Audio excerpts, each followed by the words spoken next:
नमस्कार। आप सभी का स्वागत है आज के इस वीडियो में। आज हम जानेंगे मुहावरे।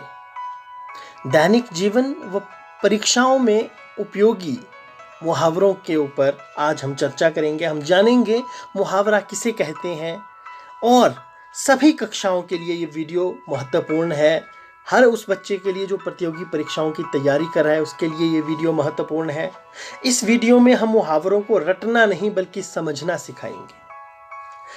अर्थ सहित वाक्य में प्रयोग कैसे किया जाता है मुहावरे का वो भी इस वीडियो में बताएंगे और साथ ही सचित्र व्याख्या किसी भी मुहावरे को कैसे समझना है इस पर जो है वो ध्यान दिया जाएगा। तो आइए शुरू करते हैं आज की वीडियो और सबसे पहले जानते हैं मुहावरा क्या है। मुहावरा एक वाक्यांश है। वाक्यांश से अभिप्राय पूरा वाक्य नहीं, वाक्य का एक अंश, एक टुकड़ा है जो साधारण अर्थ का बोध नहीं करता बल्कि किसी विशेष अर्थ का बोध करता है। जैसे उदाहरण के लिए अंग अंग ढीला होना, यह एक मुहावरा है। अगर इसके साधारण अर्थ की ओर जाएं तो इसका अभिप्राय है किसी का अंग वास्तव में ढीला हो गया है, लेकिन ये अंग ढीला होने की ओर इशारा नहीं करता बल्कि अंग अंग ढीला होने का अर्थ है थक जाना। अंग अंग ढीला होने का अर्थ है थक जाना। तो जो विशेष अर्थ की तरफ वाक्यांश बोध कराए वही मुहावरा है। अगला है मुहावरे के अंत में किसी क्रिया का सामान्य रूप लगा होता है। जैसे अंगारे उगलना। अब अंत में उगलना एक क्रिया है और क्रिया का सामान्य रूप है। अकड़ दिखाना, अंगूठा चूसना, अगर मगर करना, ये सब क्रिया के सामान्य रूप हैं। और अगला इसके बाद आता है मुहावरे के प्रयोग से भाषा में सरलता, सौंदर्य, सरसता व स्वाभाविकता आ जाती है।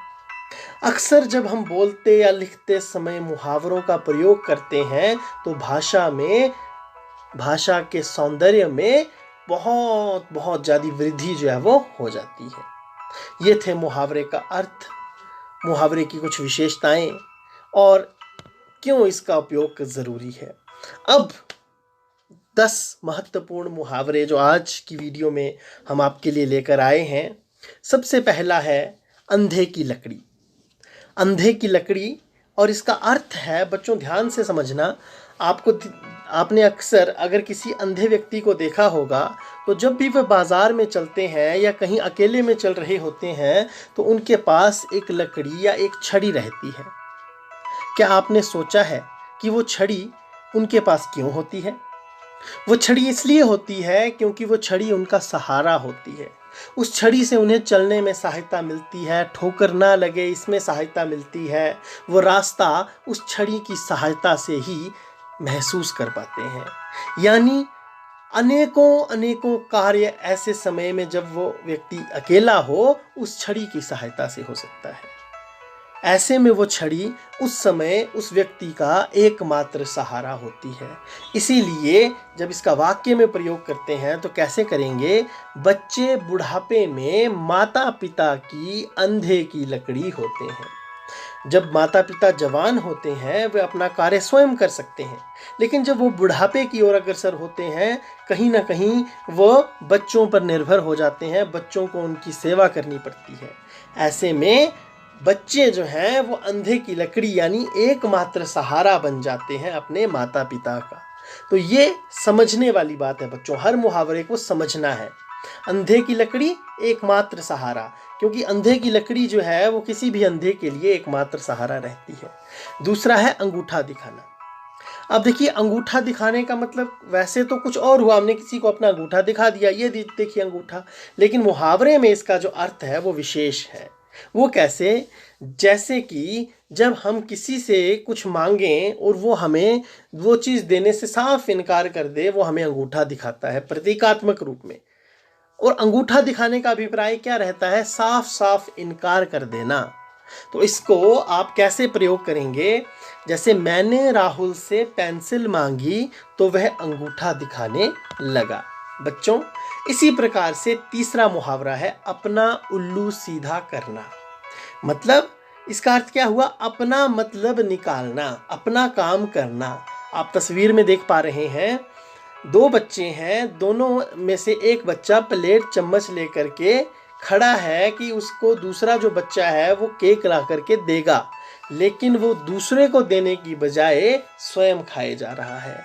जब वो स्वयं खाए जा रहा है, अपना ही मतलब निकाले जा रहा है, दूसरा उसका इंतजार किए जा रहा है, इसी स्थिति को हम कहते हैं अपना मतलब निकालना। आप वाक्य बना सकते हैं, राजू तो बस अपना उल्लू सीधा करने में ही लगा रहता है। यहाँ ध्यान देने वाली बात यह है कि जब आप वाक्य बनाएंगे तो अर्थ का प्रयोग नहीं करेंगे, वाक्य में मुहावरे का प्रयोग करेंगे। कैसे, इसमें देखते हैं। अगर मगर करना है ना। अब इसका अर्थ हुआ टाल मटोल करना।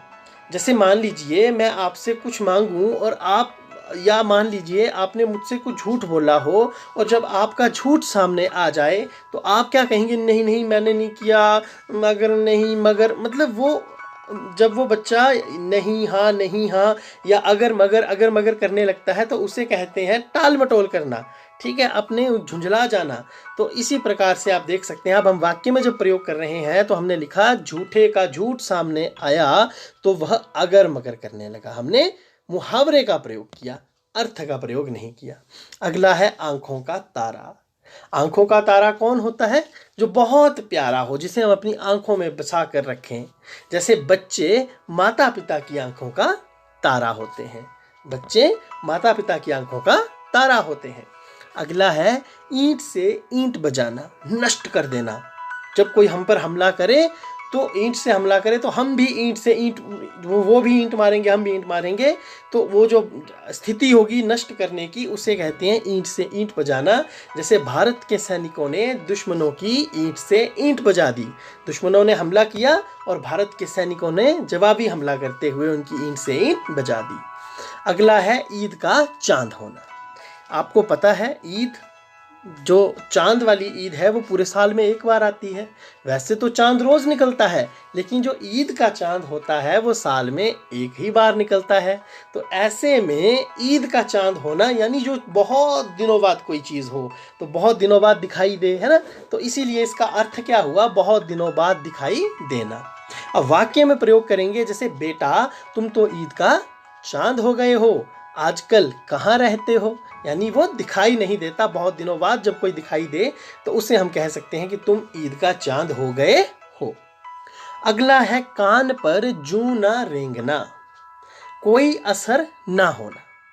आप अक्सर, अगर आपने तो महसूस नहीं किया होगा क्योंकि आप तो बहुत साफ सुथरे हो बच्चों, लेकिन आप कभी किसी से पूछना, जो बहुत पुराने बुजुर्ग हों, उन्होंने ज़रूर किसी को देखा होगा।